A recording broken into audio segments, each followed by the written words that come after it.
Hello, my name is Claude Butner, and I have the honor of being host for today's 263rd CACOR Live presentation.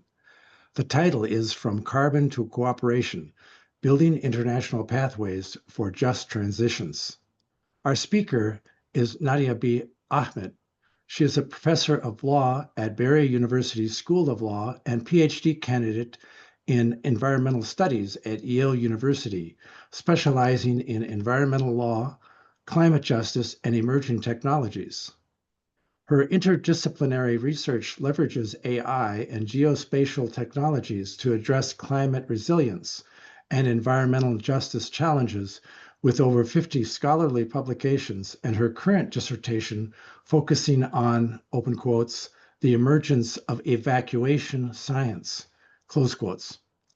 As a founder of Mutter AI, a climate technology platform supported by Yale Ventures, she translates academic research into practical tools that democratize climate intelligence and emergency managers and communities. Professor Ahmed serves as an affiliated faculty member at Harvard Law School's Institute for Global Law and Policy, and as a fellow at Rutgers Center for Security. The climate crisis necessitates a fundamental reimagining of global economic systems through decarbonization processes that transcend mere technological substitution to encompass comprehensive socio-ecological transformation. This talk interrogates the theoretical and practical dimensions of just transitions as an emergent paradigm in international environmental law, examining how multilateral legal architectures can operationalize equitable pathways from carbon-dependent economies while mitigating distributive and procedural injustices inherent in rapid systemic change. Through a critical analysis that synthesizes environmental jurisprudence, distributive justice theory, and technological governance frameworks, this research elucidates the tensions between climate urgency and social equity, proposing international cooperative mechanisms that integrate rights, epistemic justice, and technological democratization. The study reconceptualizes sovereignty and international law to accommodate both planetary boundaries and human rights imperatives, demonstrating how AI-enabled climate intelligence and participatory governance structures can serve as instruments of environmental justice rather than technocratic exclusion. Professor Ahmed, you have the floor. Thank you so much. I appreciate the introduction, and it's really an honor to join you all. And actually, my mother was an immigrant from India to Canada, and then she came to the United States. So a part of me was also from Canada. And so I really appreciate this opportunity. I kind of want to have you all join me on this journey to explore a transition, not just in terms of the energy transition, but also in terms of how to move from fossil fuels to renewables, but also about one that incorporates fairness, inclusion, and international cooperation. And so I want you to kind of picture these different scenarios. And so when my son was born, he was born early, and so he was a NICU baby, and born in the neonatal intensive care unit. And for me, I don't even know what a NICU was until I found myself in one.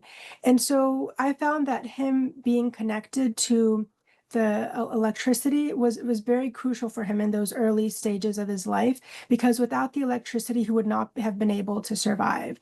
And so this was an issue that is not just unique to me in Florida, where he was born, but also to millions of women across the world who may lack healthcare access, and also reproductive freedom, and also being able to have access to electricity that is reliable. And so I want you to also picture another scene where you can see a small village at the edge of Sahara, where when the dust falls, women who once gathered sticks for smoky fire so their children could study by a dim flickering light, they now have LED lamps in that village, which are operated by a community solar microgrid. The clinic also has refrigerators that have life-saving medicines, and the air is also free from diesel fumes because the energy that now lights up the village comes from the sun, and it's really owned by the community. And so even though I think that maybe some dark times that we're facing, I think there's also scenes where we can see transformation and hope. And so you really have kind of two stories here, one from the global south and then another from the global north. And so we can think about this buzzword of a just transition, but it's not just a buzzword. It's really about thinking about the human side of a global shift from carbon to cooperation. And it's so that we are really part of a race to tackle climate change, so no one is left behind. And this isn't just about rural villagers or coal miners or coastal fishermen or those who are urban families that are struggling with high electricity costs. It's about a just transition for people, as well as about justice and making sure that we're doing things right this time around. And so I'm really here before you as a scholar, as an advocate, as the daughter of immigrants from the global south, but also as a mother, to talk about building international pathways for a just transition. And I want to speak to you about blending some of the theory along with the practical implications of the work that I do. And so I hope you can also see as well that how we think about emerging technologies in these discussions about climate and energy governance are also important, because AI can also can be a threat to communities, but can also be used to empower them in this transition period. And so I wanted to, look at some of the case studies from the global south, but also look at developments that occurred in previous U.S. legislation, including the U.S. Inflation Reduction Act, that had helped frontline communities. And so I think it's also important to think about how international environmental law also provided the seeds of the idea that were planted several decades ago. And so you have climate treaties and declarations that really began recognizing that countries have really important common but differentiated responsibilities, and that they're able to acknowledge that those who did the least tend to cause the climate change and also suffer the worst impacts of it. And the Paris Agreement from 2015 was really a nod to the imperative of a just transition, especially for a just energy workforce that would be able to chart a course toward limiting global warming. And so if we look also beyond the treaties and the legal documents, we can also see a broad groundswell of civil society voices, from indigenous voices to youth movements, that are really calling for climate solutions that really are able to tackle the systematic inequalities that we face, instead of trying to deepen them. And so the central question that we look at is that there is a tension that has been shown, that we know that climate change is really urgent, and it requires specific types of action, but we need to make sure that equity and justice are also part of this. And we also see that there is a tension that specifically exists in making sure that we are trying to balance the concerns that are happening for these issues. And so I next wanted to turn to some of the blocked pathways and think about, we have to really be able to identify the problems so that we can try to solve them. And so some of the concerns that exist between those issues are considered like what I refer to as the sovereignty trap, where sovereignty really prioritizes national interest over collective environmental accountability, that we're not just one country on the planet, but we're part of a global community of countries from around the world. And some of those issues include how military missions are not included under the Paris Agreement, were also blocked in the Kyoto Protocol. And so this is something that's really important if we want to really talk about climate solutions, and not just talk about the really specific issues during the climate weeks that we have, but we really talk about what the main causes are, in terms of not just the emissions, but also the expenditures that happen. For example, in the United States, 10% of our federal expenditures, and I'm not sure really what the status is of the government shutdown right now, but 10% of government spending is spent on defense expenditures. And we also see a lot of barriers to climate action in terms of policies. Even the Inflation Reduction Act that I'll talk to you about later on was something that is really teetering. And so it's really about being able to see some accountability and reform measures that we can move towards. And so one of the mechanisms that I think is really an interesting point to look at is the Energy Charter Treaty. And so this Energy Charter Treaty is something that really is in contrast to the Paris Agreement, because this agreement was born in a very different era and context. The ECT was established in the mid-1990s, right after the Cold War, primarily to secure Western investments in the energy sectors of the former Soviet bloc. And so at its core, the ECT created a cooperative framework for energy trade and investment, and it really aimed to make sure that Western companies could invest in, say, oil and gas pipelines in Central Asia or Eastern Europe without the fear of expropriation or political risk. And so they set it up so they had a neutral arbitration process to protect investors against unfair treatment. So the theory behind it was about stability and cooperation. The idea was, to bring East and West together through this idea of energy. But the ECT was very much reflected its time. It had a very fossil fuel heavy focus, and that it really focused on oil, gas, and coal power investments, and was also investor centric in its legal protections. So over the years, many of the points within the ECT became very contentious. So for me, when I first started looking at this in 2016, I was saying, hey, there's some problem with some of these provisions within the ECT. So maybe these should be amended or corrected. But I was actually way off with what actually happened with the ECT, is that there was definitely some power imbalances, and that was clear because the ECT gave really strong tools to investors, which were large corporations, usually from wealthier global north countries, to challenge public interest regulation by the states. So this was basically the ECT was at odds with the Paris Agreement afterwards. And so we had trouble in terms of seeing what was happening with the provisions with the ECT when they came in contravention with the provisions of the Paris Agreement. And so as a result of these tensions, several European countries like Spain, France, the Netherlands, and a number of others actually went ahead and announced plans to withdraw from the ECT, which was really because it was seen as incompatible with the Paris climate commitments, and there was a worry that it could impede the ability to enact bold climate actions. So this was actually like an opening for me where I thought, hey, I had this completely wrong. I was saying that we need to fix some of the provisions of the treaty, and the actual result and the solutions the countries found was we just need to pull out from the treaty altogether. And so even though the ECT earlier was an example of cooperation, it now began to show that it was undermining the very global cooperation that was needed to save the planet. And so when we think about why this actually matters is really important, because the Energy Charter Treaty was known by some civil society groups as the one treaty to rule them all, with a reference to the Lord of the Rings. And so this process really looked at, what are the inequalities and how are they going to be able to be resolved? And so a number of transnational energy law regimes proliferated in parallel to climate change adaptation measures across the world. And this actually was interesting because we also saw an opportunity for other documents as well as organizations to also form. And this was also happening in parallel to some of the concerns that OPEC was also trying to consider in terms of seeing what was happening. And OPEC is kind of interesting because it really was founded in 1960 with 14 member countries, but it was really about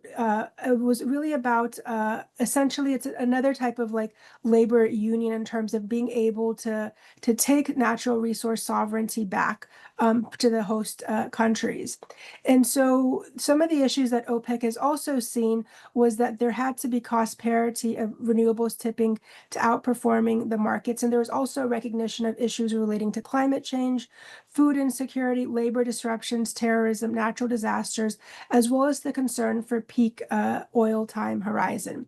And so in parallel to the ECT developments with OPEC and the Paris Agreement, it's also important to kind of ground and see what the outcomes have also been in environmental law, particularly within the United States, is that many of the environmental laws and regulation that have been developed are to have nice trails and as well as being able to kayak and paddle and have nice streams as well. The concern is that the concerns of environmental protection are not shared with all communities equally, and they actually suffer a disproportionate amount of harm in terms of communities from Black and Hispanic populations. And we also see that there's a compounding social injustices that happen, not just in terms of environmental injustice, but inadequate healthcare access as well. And so there have been calls for legal reform in terms of prioritizing frontline communities within climate policy. And so through these struggles, we can see that there's openings that also emerge. And so some of the three principles that I look at is seeing that really follow the environmental justice principles are that we have to think about rights-based approaches to ensure that climate policies protect fundamental human rights, including life, health, and housing.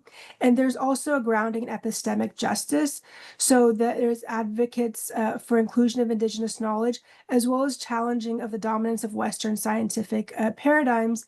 And on top of that, it's important to think about participatory governance so that people not only have a seat at the table, but they also have decision-making capacity. And that's a really crucial point, because we have to think about resilience, but also complexity. And so this really kind of goes to the next points that I have in terms of how do we think about human rights and epistemic justice, and seeing that these issues also provide participation in local models as well. And so these local models are important because over 770 million people worldwide still lack access to reliable electricity, and about 80% of those people live in sub-Saharan Africa.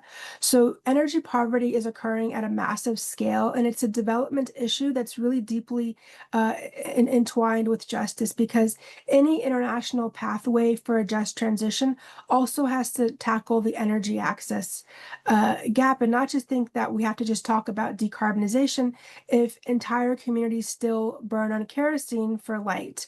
And these communities also need clean and affordable energy solutions, and it should be seen not just as an afterthought.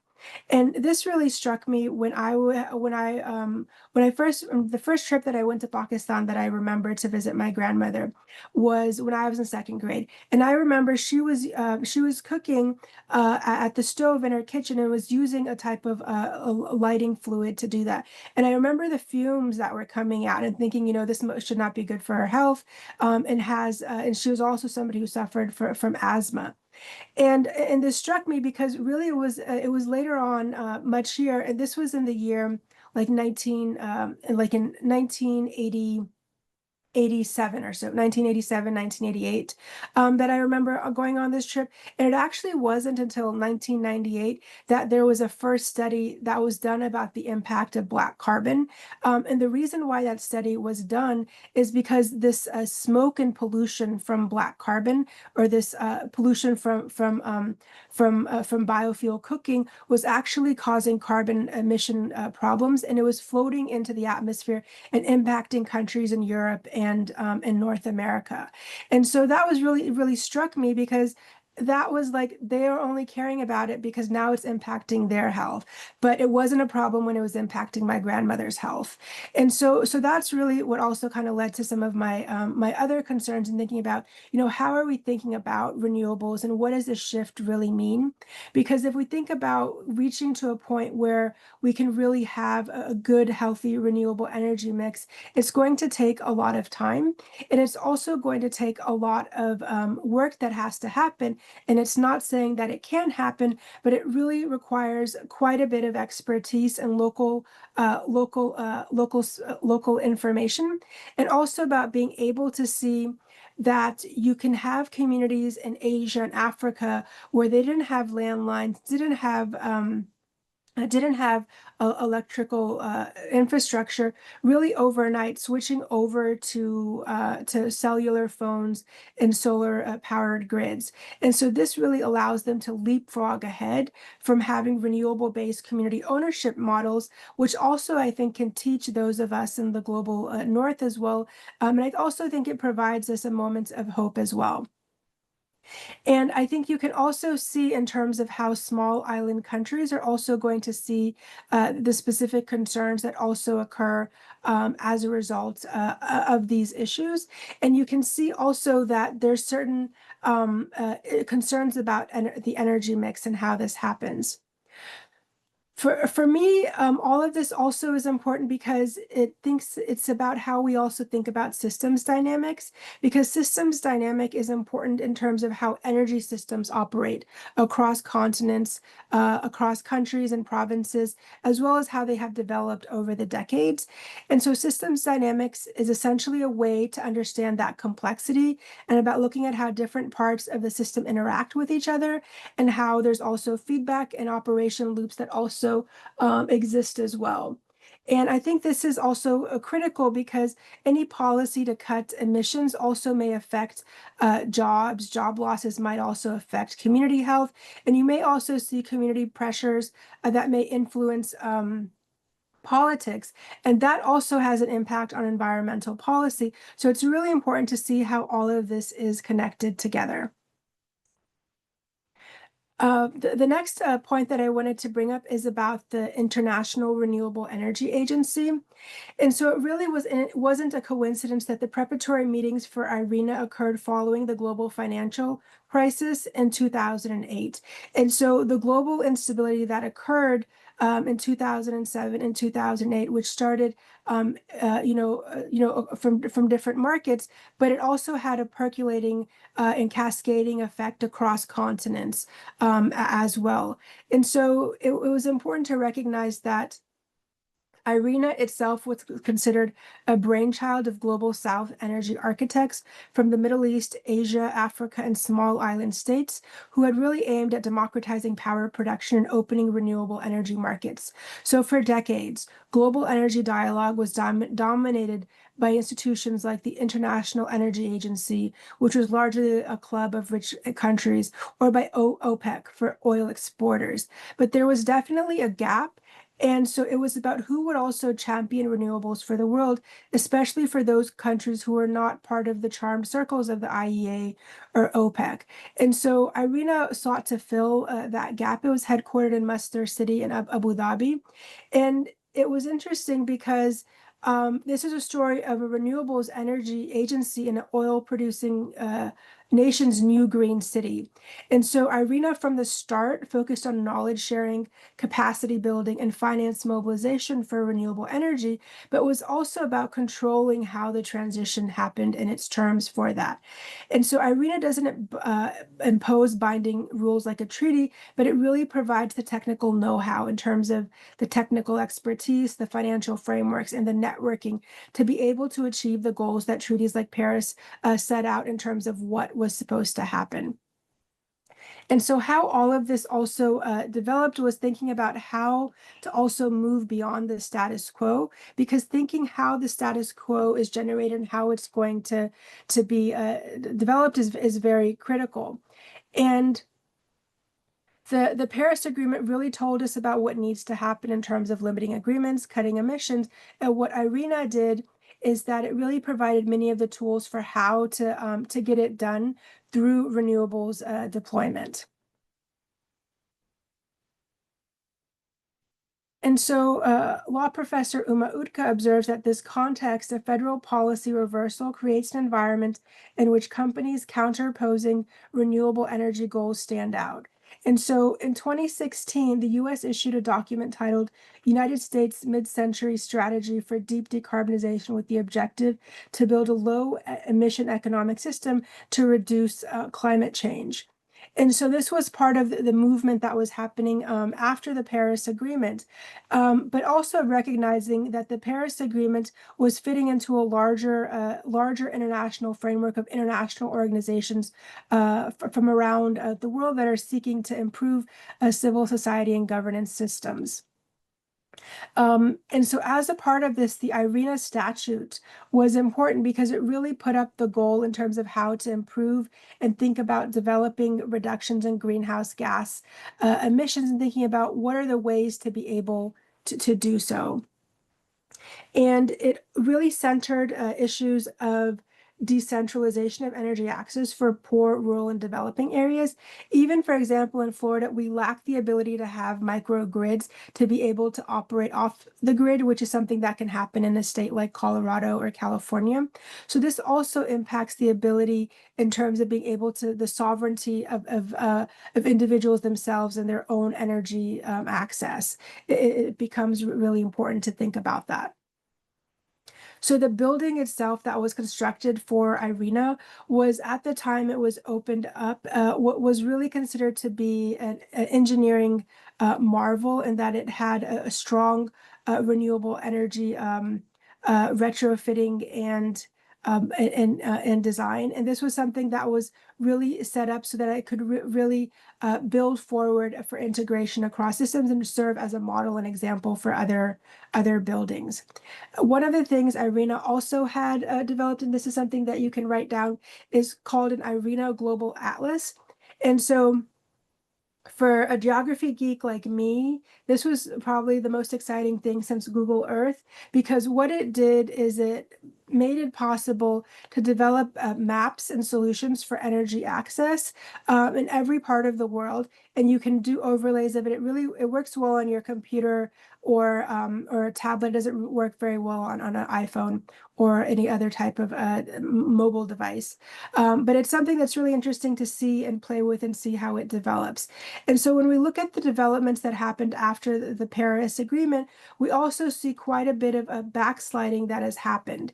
And so the concerns of that are important because it really brings into account one of the issues that is really a central theme of environmental justice concerns, and that's what's known as respectability politics.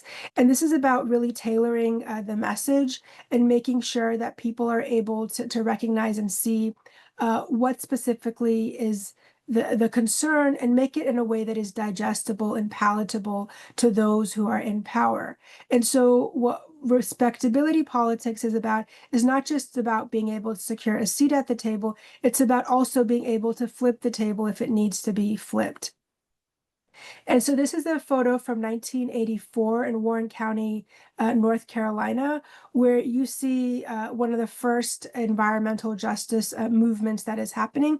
And in Warren County really sparked the first indication of environmental justice organizing in the US in the modern era.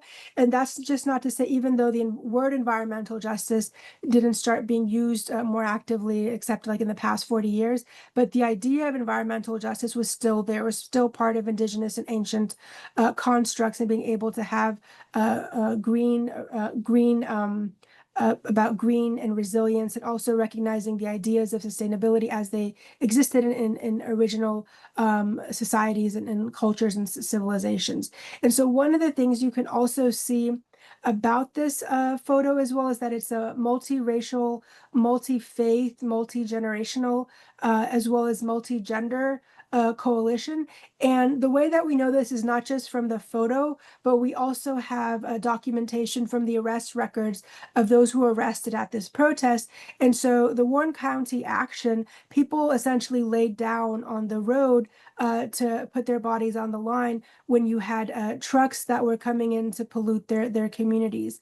And so it was really about changing the paradigm and not just looking at this as not just looking at civil rights as the issue about access, but also seeing how it impacts environmental and public health as well in the form of environmental justice.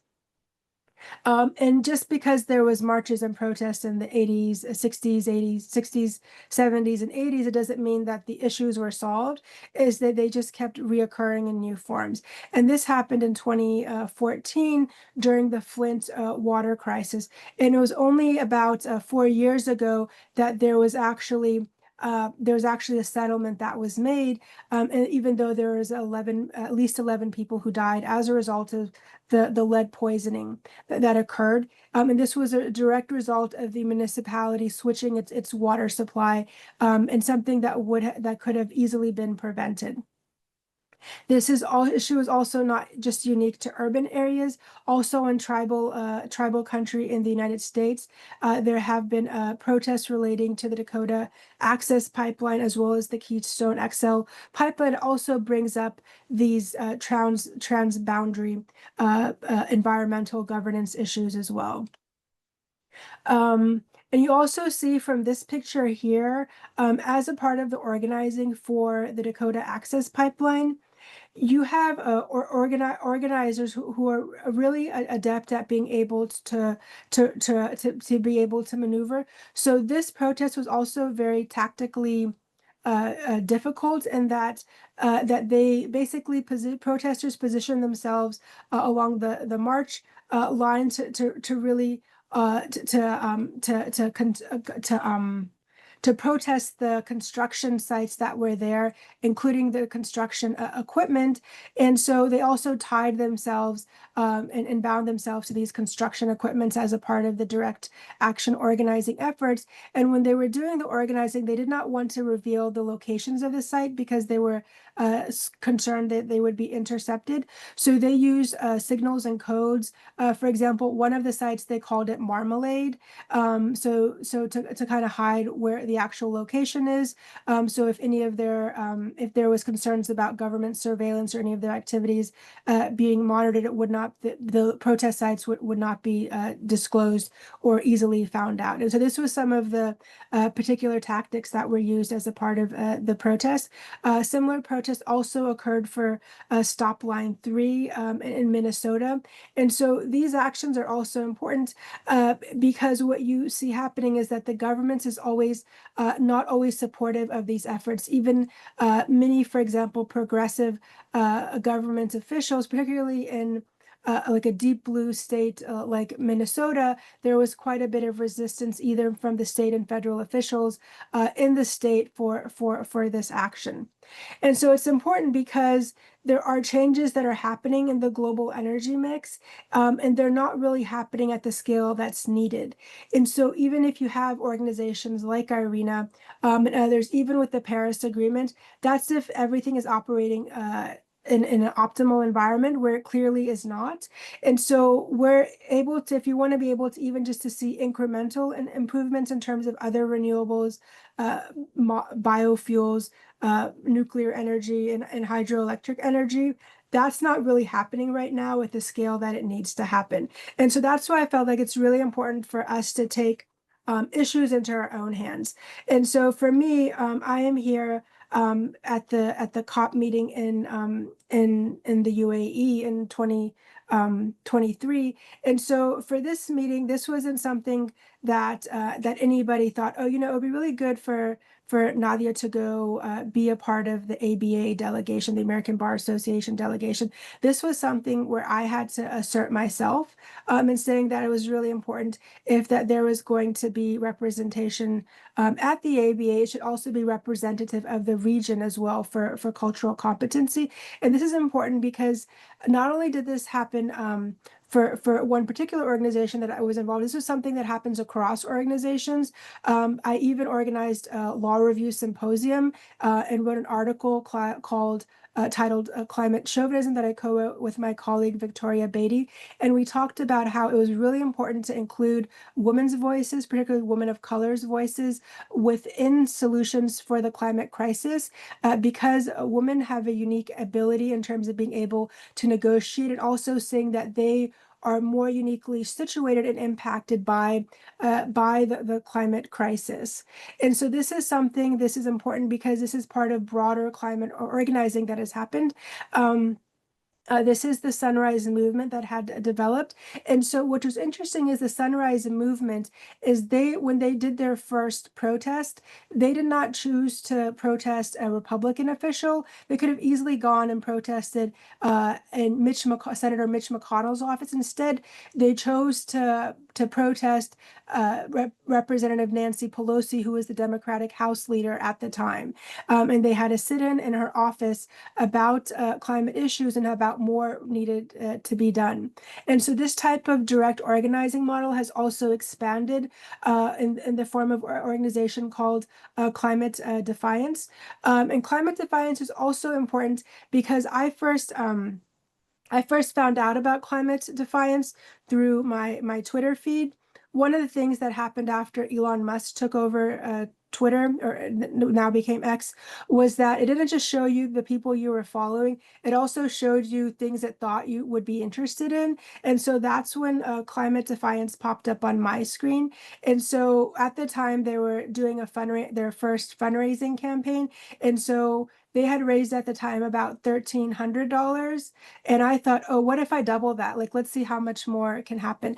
And I wasn't the only one that thought like that. And so just in that first action that they did, they did a protest or a blockade of the White House Correspondents' Dinner as a type of climate action, they were really able to develop quite a bit of traction. And so the climate defiance model is unique because it really works to really expand the conversation. So it's not just something about an issue that's talked about in nuanced conversations at dinner tables or even as we're discussing it now, but it basically becomes something that's a kitchen table issue that people are seeing.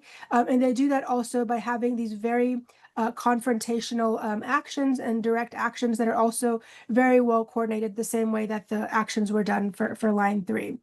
And so the coordination, I think, is a really important part of it. And that's the work that we had also done as a part of a global coalition for the UN recognition for a right to the healthy environment. So those who had been working on this project had been working on it for several decades, particularly the former UN Special Rapporteur, John Knox. He really worked to kind of lay the foundation in terms of doing the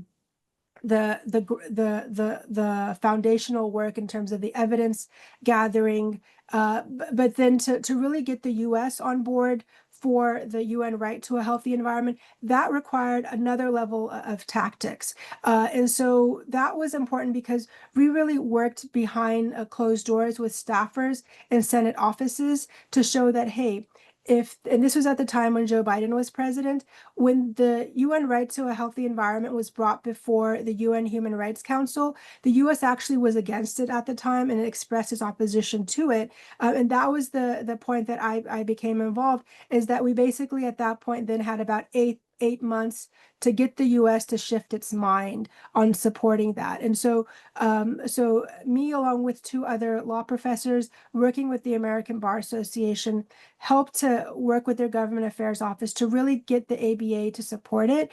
And so we got the American Bar Association to support this UN resolution, arguing that they had previously supported support for an environmental justice bill, and this would just be an environmental justice bill at the international level. And so we were really fortunate to see that the U.S. actually not only did it shift its position as a result of the organizing and outreach that we did to congressional offices, they also did a targeted outreach to the State Department that inevitably led to the State Department shifting its mind. But this was also something that shows you the power of organizing, because this global coalition included over 1,400 organizations. And we would meet on a bi-weekly basis to really connect and figure, okay, how do we tweak this? How do we work on messaging?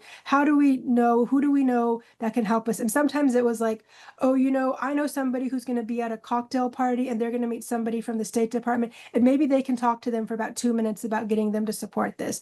And so that was really the level that we were organizing. And I think we joked that if we actually knew the right people, then we wouldn't even have to be doing this work of trying to figure out who are we going to have to convince and how. But I think that we were really able to see the the work pay off, because the resolution was about not just having mechanisms in place in the language, even though did not create any liability obligations, but it was also about recognizing and creating protections for environmental defenders and those who are land and environmental protection advocates who are very much impacted by actions that are taken against them for their organizing. And so that gets me to my next point about the politics of change, which is really important. And so for me, like I came from a background as a lawyer. And so some of the cases that I worked on, for example, was a class action lawsuit against the National Football Players Association. And so from that, I really saw how it was important to think about organizing, building out a class action lawsuit. In my first year as a visiting associate professor, I had signed on to an amicus brief against then Governor Andrew Cuomo because he thought he could spend $500 million on a bridge that was actually set aside for water protection. And he ended up being wrong about that. And at the time, somebody told me, well, you know what? Andrew Cuomo's so strong, so big, like there's no way he's going to go down. And he was actually later stepped down from office and then recently lost the mayoral primary. And another case that I also had looked at was concerns about deformities from children that were born as a result of a pesticide exposure. And then I also worked to organize with the Florida Bar Association a conversation around the SLAP litigation, which is strategic litigation against public participation that was brought forward by the late Hulk Hogan. And he had sued a media company called CACOR. And so I really saw as well from that process, like how you can have big, powerful forces to really shut down and limit media engagement. And in fact, the first time when my son was born, I didn't go back to work right away because he had all these complications because he was born premature. And so, but I still couldn't sit still. So I got involved in 2011 in what were the early hatch cases for what would become the Juliana case, which has since grown. And so I basically just read a newspaper article about the case and then reached out to Jim Hansen, who was quoted in the quoted in the article, and then he put me in touch with Julia Olson, who said that she's working on a case in Boulder, Colorado, and I was based in Colorado at the time, and so really working on some of the memos for this Hatch cases, because it's also about forum shopping and thinking about how to organize more broadly, but also seeing that we're really at an inflection point more globally right now. And so in 2018, Ronan Farrow wrote a book which won the Pulitzer Prize called The War on Peace, The End of Diplomacy and the Decline of American Influence. And he really talked about how diplomacy was in stark decline in the United States and that there was really a growth towards militarism. And so for our purposes, that's really problematic, not only for the loss of life, but just the expenditures that are happening, because all the money that's being used for defense expenditures could also be used instead for climate adaptation and healthcare. And so we're seeing that there's a lot of converging pathways that are being developed at this moment, but also seeing as well that there's a moment of change that can happen and that we can see integration as it is happening in these different moments, and seeing that it's really about going from this presence of a hydrocarbon present to a carbon-free future, and how are we going to move and cooperate at a global level to be able to do that. And so with that, it's important to kind of mention how AI can also fit within that in terms of the equity issues that are developed. For example, you can have AI-powered microgrids that can expand electricity access in underserved regions. You can also have AI governance that are able to address and control algorithms and prevent reinforcement of existing inequities.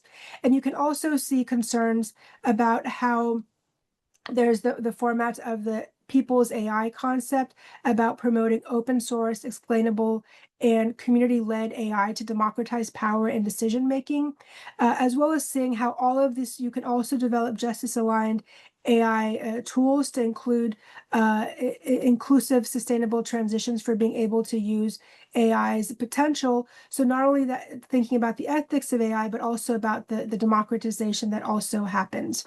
And so just to kind of touch on briefly as well as, so the Inflation Reduction Act was was a piece of legislation that earmarked about $370 billion to clean energy initiatives. And so what I saw happen during the pandemic is that, just to basically keep survival an option, you had legislation that was passed that was $1 trillion, $2 trillion. And that really got me thinking that it's not something that's beyond the realm of something possible, is that there's legislation that can happen very quickly if the needs and the political will arise and really have a level of convergence. And so this is important because when we think about how we want to move forward and how we see the future, we can also see that there's this tension that happens. And so we can see that there is a transforming legal structures that are at play. We see, for example, concerns about courts, access to justice, as well as influence within the courts, but also seeing that we have to update legal frameworks so they can facilitate faster and fairer climate action by integrating justice into policy processes. And then also recognizing that we have to center frontline expertise, as well as democratic tech governance. And we can also see as a part of this process that it's important to have a collaborative approach in terms of addressing legal, social, and technical aspects that are able to enable just and rapid climate transitions.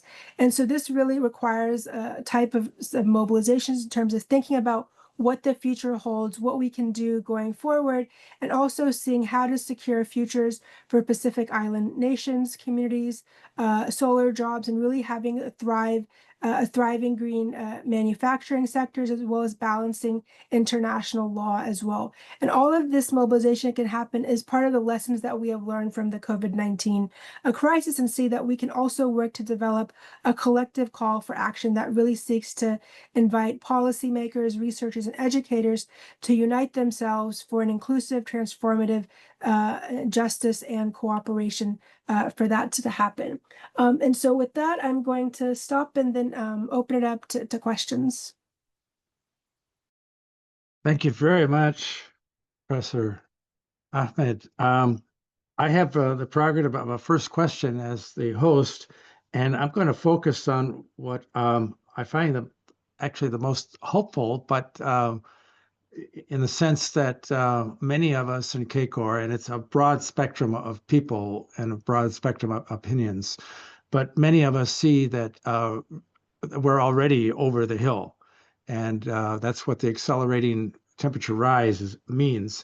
But it has to be managed. And you suggest in your introduction that I read that there are tools that are being built, like the modern AI in particular, and that's done in collaboration with Yale, I guess. The democratizing climate intelligence for emergency managers and communities. How would that practically be done? Would it just be a website that anybody, completely open, or would you need to be part of a community of emergency managers? And I'll just say that a lot of times people who are managing an emergency, they're very careful about what they let the public know. If there's people on the move heading north from Central America, for example, that would be appropriate to for people to know so they can plan for it. But it also, is problematic. So is that enough? Maybe that wasn't a very coherent question, but could you talk more about that and explain how this tool is going to be used? Thank you. Yeah, and so that's an important question in terms of what's happening. But I think it's also important to see like AI is accessible. So just like separate from your question, my mother had cancer earlier in the year, and so so one of my dad's friends told her she should write a book about her experience. And so she's busy and running around. So I told her, you can actually dictate your book on in a Google Doc. And then you can use Google Gemini to edit your book in terms of fixing the grammar. And so this is about, I think, being able to also preserve the knowledge in history of older generations, because I think that I also lean heavily on people that had been involved in anti-war and climate organizing for decades. And so I think that that's something that it's like, it's not as if it's something new that happens and only Gen Z has the tools to be able to do it. I think that each generation has gone through different periods. Like my grandmother's generation was part of building nation states, and basically kicking the British out of India. And so I think it's important to kind of recognize those skills that are also there, but also seeing what the future holds. And so for Mutter AI, it was really designed to use AI and geospatial analytics and be built off of publicly available data to strengthen climate resilience with a focus on disaster response for floods and hurricanes. And one of the reasons I got this idea was because I worked on different cases. I think there's a comment in the chat about Greenpeace. So I was part of a 15-person team, a lawyer team that worked as the court monitors or trial monitors for the Greenpeace case that happened out of North Dakota. And so for those of you who aren't familiar, this was a lawsuit where the Greenpeace had a judgment against it of over $600 million by Energy Transfers because of the protest organizing that it was alleged to have played a role, even though it did not. And so this was also part of the SLAP suits. And what I saw happening as a result of that is that the level of organizing that was happening by Greenpeace over several decades, but also seeing what happens in the courtroom. And so the idea of the court monitors kind of bringing to issues of the court. So even if I wasn't there in person in North Dakota, I could be part of a team that was in North Dakota and helping them provide support. And so that's the same idea that I had for disaster monitors, is that even the people who are not there, they can still help coordinate relief and supplies. When earthquakes happened in Turkey a few years ago, even though I wasn't in Turkey, I could still help coordinate supplies and relief with some of the local airlines with the local consulate in Miami. And so this is something that about basically being able to send over sweatshirts and sweatpants to people who don't have houses anymore because the winter was setting in. And so this is also important to think about how that also plays a role in that. And I think we should also think about where we're located and situated. So for me, living in Florida, I experienced hurricanes a lot, but for people in other parts of the country, it may be blizzards or flooding or tornadoes that may be something that's more at risk. Mhm. Thank you. It's good to know that a relatively small group of people doing the right thing at the right time can make a difference on the other side of the world. I neglected to say that Dave was on deck. So Dave, you have the question now, and Bill, you are on deck for both of your questions. Okay, thanks. It's a short question. It may be a long answer. I wonder what dangers will there be in climate defiance, and might concentration camps be built to house protesters? And in which countries might government counter-protest be the most intense? So I've written about this. I actually wrote an article called "The Cliodynamics of Mass Incarceration and Climate Change," and this was basically looking at how you have solutions to the climate crisis are not actually solutions. The solution has actually been to just lock up people. So whether it means closing down borders, preventing climate refugees from entering, or people who are protesting. And there is actually a paper that was written in 2014 by a geophysicist looking at what were the geophysical impacts of climate protest. Like what would happen in terms of the worse climate got, the worse climate change became, and we're really seeing that. And so the founding theorist of cliodynamics, Peter Turchin, who's at the University of Connecticut, he predicted in 2014 that 2020 would be a year of mass unrest and upheaval.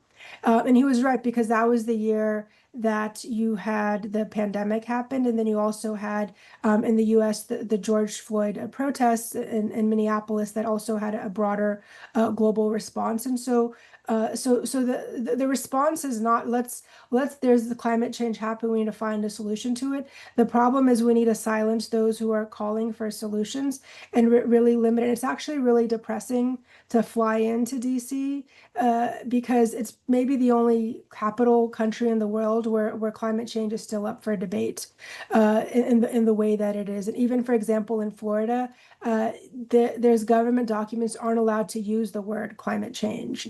So even like the talk that I'm having with you would not be the same talk I would have I would have to an audience in Orlando. And I think that's important to recognize as well, that the extent that we have to self-censor, and recognizing that there's also concerns like I don't feel safe a lot of times, for example, like in terms of like some of the backwardness that exists. Just last week, my daughter, she forgot, or she didn't forget. She wanted me to order a book from Amazon. It wasn't going to arrive in time, so we had to go to the bookstore to go get the book because it won't come by the time she needed it for a test. So I walked into the bookstore, and as I was walking in, this gentleman and a woman were walking out. And so I told them, you guys can come out and stand there. Like, no, you go. So as I'm walking in, they're opening the door for me. They're like, hey, this is Barnes and Nobles. This is where people come to read, meaning that I don't know how to read. And so I think that there's this sense that people, that there's a sense of belonging in terms of who's like accepted within society and who belongs. And I think this is something that we need to really look at, because I think that immigrants are really a testament to the country. They bring a lot of opportunities, and they really work to improve the society as a whole. So not only will I think you'll see more people being imprisoned, you have, for example, Alligator Alcatraz just that's like in the process of litigation right now. And what's interesting is that the lawsuit that was brought to shut down Alligator Alcatraz was an environmental lawsuit, saying that there was not a proper environmental impact assessment done on this detention facility. And so I think it's about really making like bold and strong legal arguments. Well, if you would be so kind, if you can think of some important literature that could be shared within our group, and you'd like to email those to me and Art, we'd really appreciate that. And we'll do everything we can to get them up on our website if there are no copyright infringement problems. Thank you very much for your answer. Oh, by the way, I wrote a climate fiction book in which immigrants get machine gunned in the water rather than sent to concentration camps. Wow. And I should point out that series of 3 Cli-Fis are written by a retired ecologist, so they have a special interest, and I give a thumbs up to them. Let's see, Ted, you are on deck, and Bill, you have the floor for all of your questions. Well, thank you very much. Nadia, I really appreciated the enthusiasm and idealism of your talk. So kudos for that. However, as of 2024, the world remained well over 80% reliant on fossil fuels. Renewable resources provided 40% of electricity, wind and solar about 14%. This latter is only 3% of total final energy consumption. Moreover, since the United Nations Framework Convention on Climate Change was initiated in 1992, we've had 29 COP conferences, All of this intended ostensibly to reduce carbon emissions and atmospheric concentrations. But during that time, we've seen an increase of 60% in fossil fuel use and emissions, and the emissions are at an all-time high. Atmospheric concentrations are at record levels and rising, 427 parts per million on average this year. Nations are failing to meet their Paris COP targets. I'm arguing basically there is yet no energy transition. The UNFCCC is a failure. There's no possibility of net zero emissions by 2050, as far as I can see at current progress. And many nations, including Canada and especially the United States, are backtracking. So I guess I've been in your position, but how do you square your idealism and all of the activities that groups are taking everywhere, but the fact that it's having zero effect on what's happening in the world at large? That you cannot detect any change in the rate of increase of emissions, even as all of these events have been taking place. I think it's important to think about it as the broader spectrum of what's happening, and also recognizing that it's not as if like the government at large. It's really about thinking like who controls the government and who, for example, in terms of controlling the government, has say in decision-making power. And for example, some people have more of an outsized power and influence, and it's important to kind of recognize and call that out. The American photographer Ansel Adams, he had said that it's really horrifying that we have to fight our own government to save the environment, and that's really what we're doing. And so we can also recognize, you talked about the numbers, to really prevent and stop runaway climate change, we have to keep 80% of the world's known hydrocarbons reserved, have to remain in the ground. And we're clearly not doing that, because the number for peak oil, or the time horizon, is getting further and further down, because the technologies are improving so much that location isn't a problem, because the technology is allowing for further expansion. And so that's why it's important to think about how legal tools are going to have to change and evolve.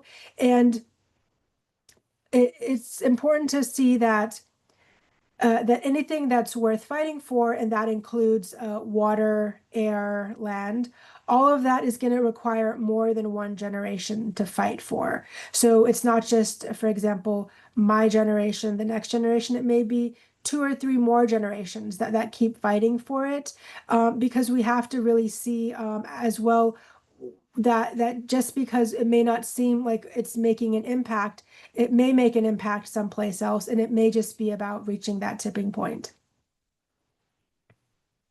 Yeah, thank you for that. Again, I don't think it really addresses the basic issue of the complete failure of the global system to move us forward. I'm going to raise another more important point, I think, in many respects.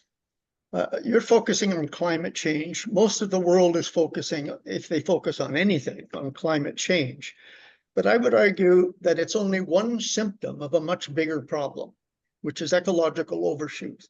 And there are many co-symptoms, from plunging biodiversity to ocean acidification and deforestation. Virtually all environmental, so-called environmental problems are symptoms of human overshoot. We're using too much of the world's biocapacity and dumping too much waste. Climate change is a waste management problem. So that's the first issue. We're focusing on the wrong problem, a symptom as opposed to the cause. Overshoot is the cause of climate change. Secondly, everything we're doing to focus on climate is not fixing the climate. All of those alternative energies you mentioned depend on fossil fuels. Moreover, by moving in this direction, which is really oriented to maintaining the status quo, growth-oriented status quo everywhere, is worsening overshoot. So we're shooting ourselves in the foot by not focusing on the problem, but rather only a single symptom, and a complete unwillingness to recognize that we're going backwards as we think we're going forwards. Anyway, that's my message, and I just wonder if you have any thoughts on that. Yeah, I think you really brought up an important point, because because when you have renewable energy, it's not that you just keep using as much as you can. What's happening is that if you're getting renewable energy, people just keep using more.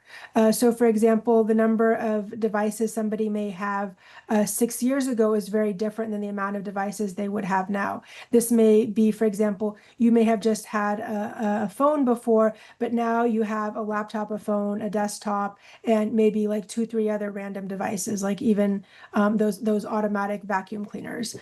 And so even there's like the fridge and the washing machine also have like Wi-Fi's built into it. So it's basically like you're growing this broader energy footprint that keeps increasing quite dramatically. I also think it's important to think about where the carbon emissions are coming from. When I was looking at the biofuel research, it was that, you know, these countries are contributing the most to the climate crisis, but the global south countries that are contributing to pollution in the form of black carbon, they also have to be regulated as well. So I think it also becomes like there's also like development questions as well. So one of them is about like protecting the planet, but the other one is also about having a future where people also have access to jobs also. Okay, just one final thought before I quit.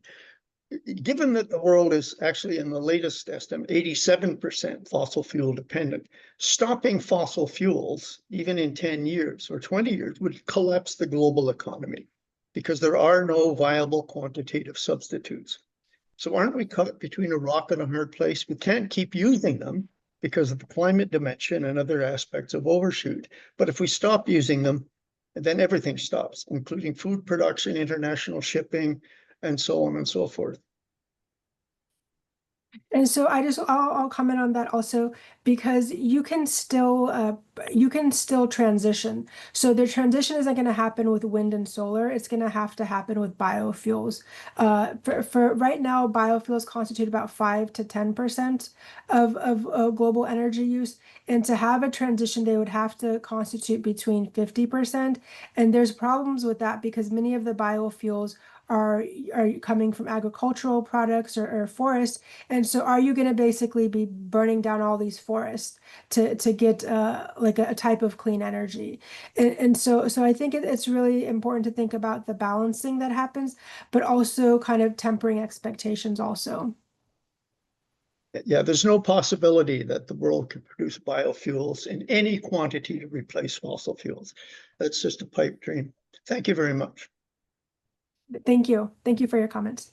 Thank you both for a very interesting discussion. And that's, again, why I find that your the parts of your presentation and your introduction that focused on management of large migrations and emergency situations. I think that's really a critical spot to continue, and I applaud you for it. So we have John Holland says that his question is mirrored in Ted's, so we'll let him speak for both. That would mean that Anitra is on deck. Go ahead, Ted. Okay. Well, I essentially want to blame humans. That the whole thing that causes the overshoots and any other symptoms of what we're doing to the planet comes back to our own obsession with growth and greed and the fact that we are programming our children and our colleagues to think the same. And it's very hard to come up with much in the way of solutions to these other sides of it until we can reprogram how people think. Now, I mentioned here many years ago, I was on the beach when Greenpeace was being formed in Vancouver. And a lot of people got quite excited about it, but then it went away. And the political system really didn't see how to deal with it. And for the first few years, it didn't do very well. But gradually, Greenpeace has become global and part of our thoughts, but it still is not making a significant difference. It strikes me that, as you all have said, the system has got to be modified in some fashion that would actually allow other ideas and manifestations and any kind of organized obsession, rebellion to take place. Is this possible? And is there anywhere where that actually is being effective? I think I think as a matter of like human action, it's like it's happening. So also I feel that like dignity is a really important part of this equation, and people do not like their lives and livelihoods be at risk as a result of the climate crisis, and they have to translate it into ways that they're going to be able to see it. There was the Yellow Vest protest in Paris right after the Paris Agreement, which was important because this happened right after you had this historic landmark climate agreement where you had world leaders jet in from across the world to come reach this agreement. But then the people right there in the backyard, they had to commute long distances to be able to, because they couldn't afford to live in the city.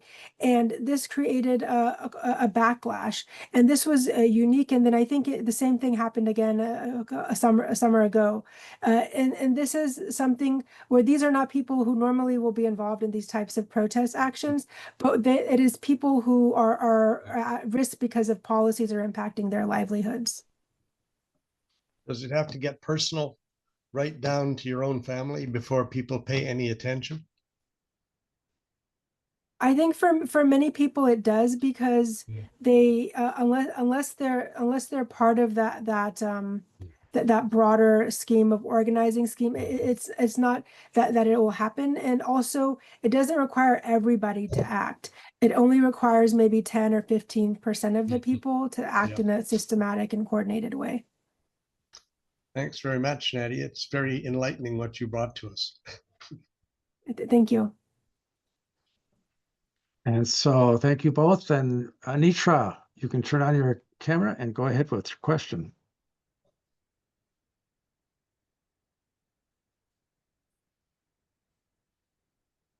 Did I misinterpret that, Anitra? Maybe it wasn't a question. I'm not sure she is still online. So it might have been. Yeah. I saw it as a question, but we'll take a look here. She certainly wouldn't mind having someone answer it. She may have got called away.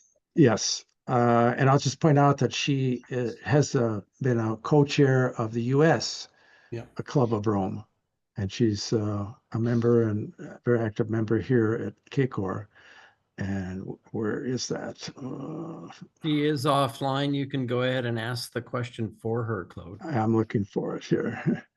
I know it was there because I keep a. Was it the Here we problem go. maybe?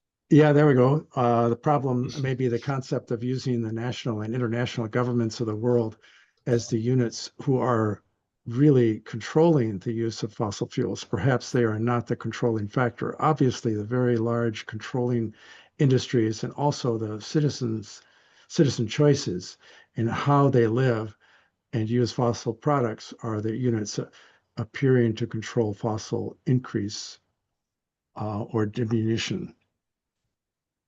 We're back to the conundrum of human nature, or the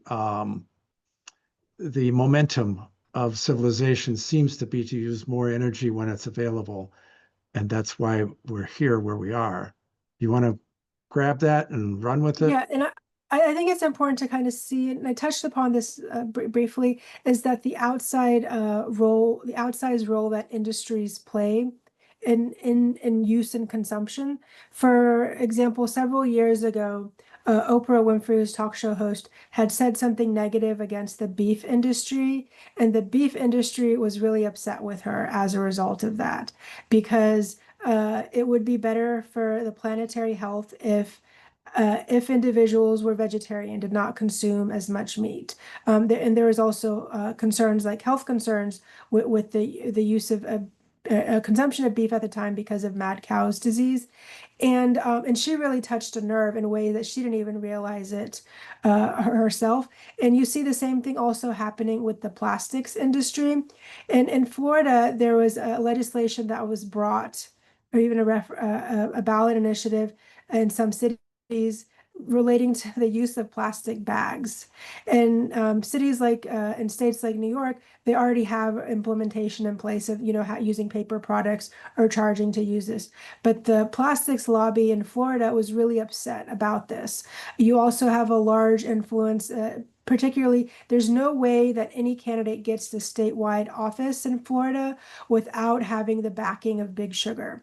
And Big Sugar also is being able to kind of control and influence that, and not just the sugar manufacturers in Florida, but they also impact sugar globally. And it's important to see these particular industries, how they have developed outsized influence. So not only is there a push against the fossil fuel industries, but there's just a push against industries broadly, even companies like Coca-Cola and Pepsi in terms of their water use and consumption. And so that's where you have corporate social responsibility stepping in, but not in ways that are going to be super meaningful.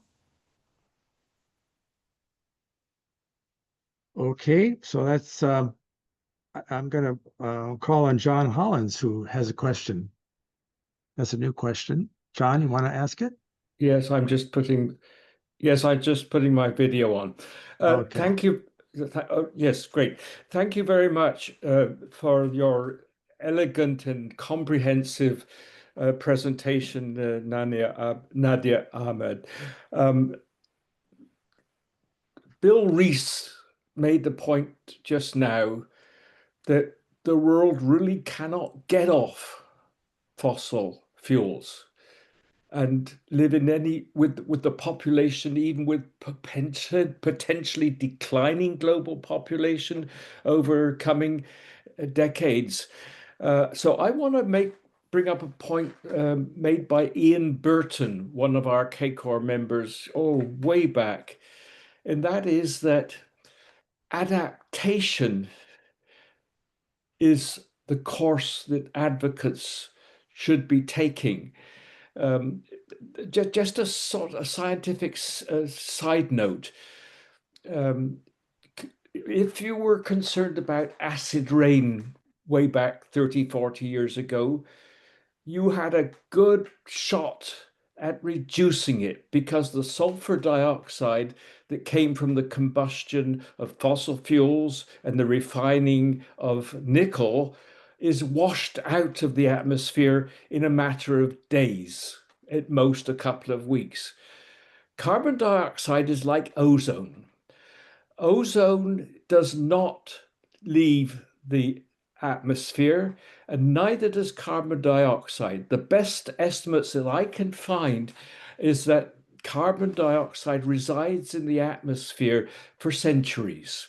So what's up there is still going to be up there when I'm long gone. The only hope I have for my grandchildren is that our society will be able to adapt to the inevitability of significant increases in the surface temperature on this, our one and only planet. Thank you. That's very helpful to think about. I think it's important to kind of recognize as well the changes that are happening globally and seeing that, like to some extent, like we have to be able to control what we can. And I think that I think we have to think that I think we should really think that we can change the systems. And I've seen at the macro level, as well as the micro level, how that change is possible. A few years ago, I was contacted and got involved in political organizing after the first time that Trump was in office, and I felt that I can be involved with organizing. I felt that this is something like kind of within the realm of what I can do. So I can definitely go to town, write all these 50, 80-page law review articles with like 400 footnotes, or I could help get people elected who can put in place the policies that are really needed for the planet's health. And when I first started doing this type of organizing, doesn't really get to the question, but it's like how I answered the question for myself was that it's important to get the leaders that you want to empower. And so what I had done at the time is I basically just started organizing phone banks from home in terms of and doing voter outreach. I knew that I can't cover the whole state of Florida, and so I had a colleague who was a data had a data science background, and he actually worked at some point on the Trudeau campaign and also worked on the Obama campaign. And we figured we could help flip at least 3 counties in Florida. And so that's what we did. We worked on 3 specific counties.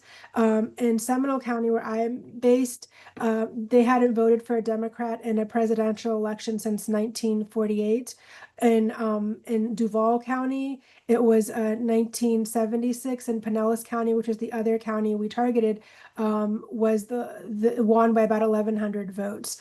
And so it really comes down, I think, also to engaging in electoral politics, to making sure that the right people are empowered to make the decisions when it matters. And then even a few years ago, I had got involved with our local political organizations. We were looking to endorse candidates. And one of the candidates who caught our attention at the time was somebody who had not completed college and was an Uber driver at the time. And he decided he was going to run for Congress. And this was a crowded field because somebody had stepped down in that race. And when he ran, he was actually successful. And the reason he won is because he really just put in the time and effort to do that. And so I think when people are able to make changes, it has a broader impact. And I think, especially, for example, in Florida, where I think we may face like a more acute amount of stress than states like New York or California, or different type of stress, I think it also forces people to not settle for the status quo. And so at one point I could definitely, go about my day. I didn't need to respond to the email that and I don't think anybody else did about the one for the UN right to a healthy environment. But it was something that I think that at some level it starts to make a difference. But I think we all have to kind of find that one thing that we can change and work to fix that. Thank you. Thank you. Okay, thank you both. And Madeleine, you have the floor. Well, I was just going to send a comment to you to thank you for the great presentation. I really find that you really have an extensive background in many areas, and you also make use of, when you talked about how your mother and your grandmother sort of what they did and how they influenced you very young, and how you kept moving. It was a great experience to be growing up in an area where people actually moved on and did things, So I listened to your presentation, and one of the things that I find is really important now, and I thought maybe you can give me some insights into, is the networking. I think, CACOR is, it's an association that was founded when the International Club of Rome was done. But and we've sort of kept the same kind of mission and approach that they did. But I find that one of the things I don't see them doing is networking enough. And I really would like to see maybe CACOR doing a little bit more of that. So when you talked about that, what you had done with the 14 groups, is there, how did you go about identifying the groups that you could join up with? Was it the whole group of 14 deciding, oh, we'll accept this group and not that group? Because you sort of have to build up trust and know that you're moving in the same way. So I thought maybe you can give me a few insights into networking. Right, and so for that for that initiative for the UN Right to a Healthy Environment, that initiative was actually 1,400 organizations that were part of it. So it wasn't as if we picked and choose who was good or not. It was basically, if you support this, we will help us, help us help the planet. That's what the way that was. And a website had been set up for that initiative. I'm happy to share that as well. And so it was basically an email campaign, and then it would be groups of whoever was willing to take the lead and to have their organization provide resources, whether it was Amnesty International or Earth Justice or Oxfam, like whatever organizations that were out there in the American Bar Association that was willing to commit resources, staff resources for this campaign. That's what like we weren't picky and choosy about that at all. Whoever was willing to help out. But one of the things I think, if I can look back, is that they didn't want to kind of give away their secret sauce, which I had like complained about at the time, was that you need to let people know how this happened. Like it can't just be like a secret. Oh, like, there's people working behind the scenes. Like people need to know how to do this because that itself is a story. Like how do you crack the code to convince the US government to go against what the State Department wants? Like that's hard to do, but it's not something that's impossible to do. And so I think it's important to think about, what was involved with the campaign. Like it was setting up a website and then hosting bi-weekly Zoom meetings, and then having people think who they know within their own networks to do that. And it was just essentially like brainstorming, and then they would put together a social media toolkit to kind of amplify the messaging as a part of it. And I think that we can't just think about the campaign, we also have to think about the communications aspects of it. So there are definitely concerns, for about direct action, like I mentioned about climate defiance and Sunrise. But I think that it's like one part of a broader effort. So at the other time, you could have the other larger organizations like Sierra Club, that are working, the NRDC, and like the larger established environmental organizations, but they are working with some type of coordination. And then also actually touch upon the last question about the adaptation issues, because there's a lot of fragmentation that occurs in adaptation policy. Everybody's operating in their own silo. And that's where I think AI can be helpful, is being able to coordinate and see what are the problems that are existing. Even a lot of the organizing work that I do, it's basic like Google Sheets, Google Doc, and Google Slides. Like it's just basically simple stuff that people can use. Okay. Very good. Thank you. Thank you for your questions. Thank you both. I'm going to step out onto the thin ice and say that I put a link for rev21.earth in the chat, and I've looked over their website quite a bit, and there you can sign up for emails.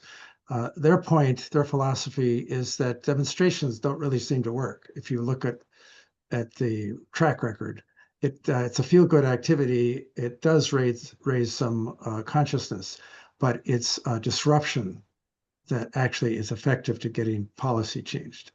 And that's a very uncomfortable subject, maybe even a taboo subject, but it's an important subject.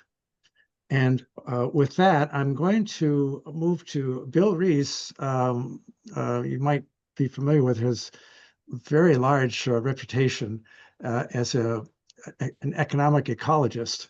And so he's spoken through the years quite a bit about this, but he has one last comment, and then he had to leave, unfortunately. And his comment is, will actually point in a very quick direction for your comments. Automobiles consume 40% of the US corn crop, more than animals or people. I find that astounding, but I trust Bill to have his facts.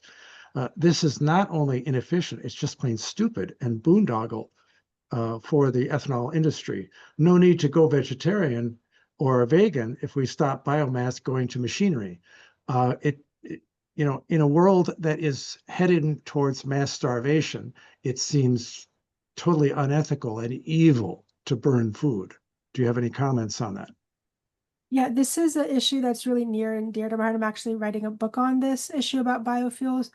That like we cannot burn farmland for fuel. We also cannot burn forests for fuel. Like that's not a good solution. It's not that much, like it maybe what incrementally better than going to go bomb countries for oil, but burning forest and burning agricultural lands is not going to solve the planetary crisis.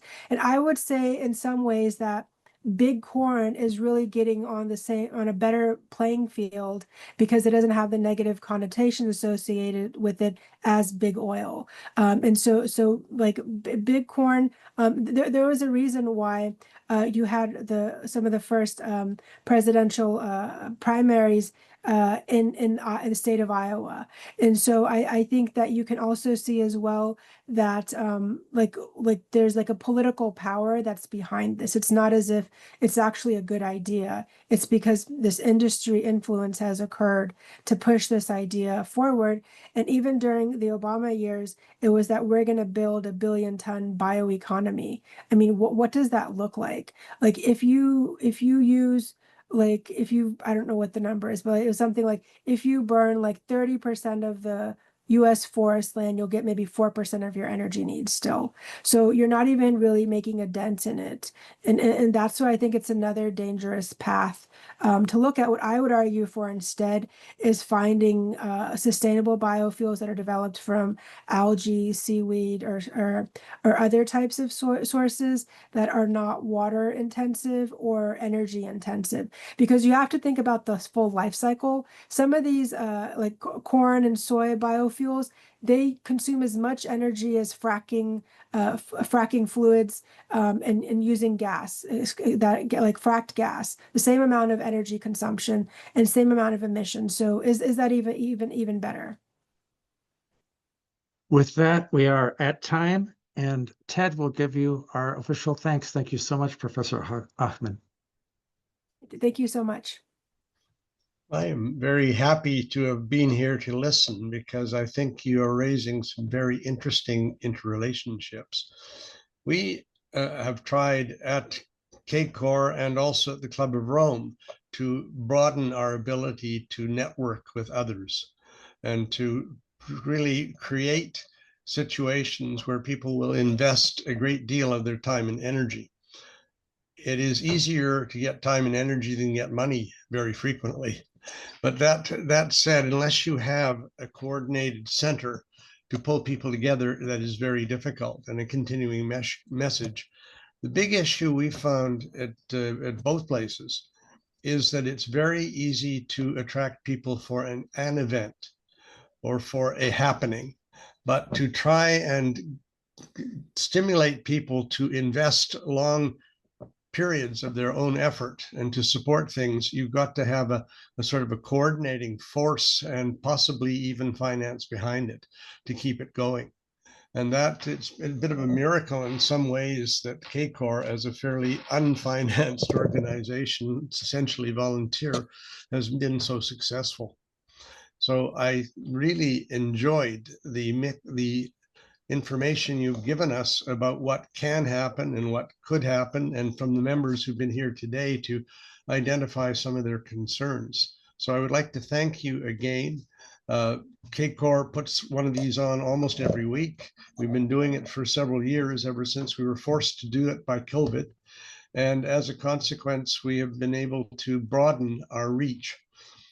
We get normally between 20 and 50 people out to our sessions each week, but it goes much broader than that. It goes out on YouTube, and often we get 30, 40,000 people views only within a month or two. So we do believe we are making a difference and sending a message. And our hope is that it may actually stimulate some changes in behavior. You can stop feeding your Hummer food from the fields if you really wish. So the idea is to stimulate people to change their own behaviors. And if we really win, that's what happens.